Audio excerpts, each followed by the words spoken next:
আজকে নতুন ধরনের একটা ডালে রান্না করে দেখাবো। আশা করি আপনাদের ভালো লাগবে। প্রেসার কুকারের মধ্যে 2 গ্লাস জল দিয়ে দিলাম। আর এই ডাল দেখুন, আপনারা চেনেন নাকি? এই ডালটাকে ধুয়ে প্রেসার কুকারের মধ্যে দিয়ে দিলাম।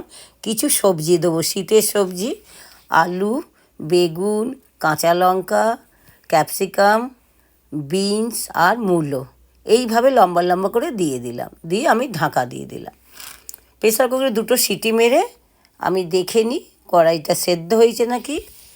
কড়াইটা সেদ্ধ হয়ে গেছে। এবার আমি কড়াইয়ের মধ্যে বেশ কিছুটা তেল দিয়ে ওর মধ্যে জিরে, শুকনো লঙ্কা, কাঁচা লঙ্কা, আদা গ্রেট করা, হলুদ আর অল্প একটু লঙ্কার গুঁড়ো দিয়ে একটু কষিয়ে নেব।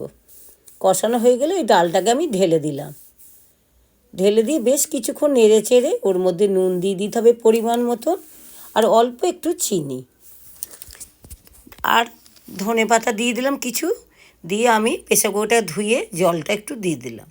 দিয়ে বেশ কিছুক্ষণ ধরে ফুটিয়ে নিয়ে এই ডাল আপনারা ভাতের সঙ্গে ছাড়া সব সঙ্গে আপনারা খেতে পারেন। একবার খেয়ে দেখুন না, খেতে কিন্তু খুব ভালো লাগবে। আমার তো ভীষণ ভালো লাগে। ভিডিওটা যদি আপনাদের ভালো লেগে থাকে চ্যানেলটিকে সাবস্ক্রাইব করে দেবেন। ধন্যবাদ।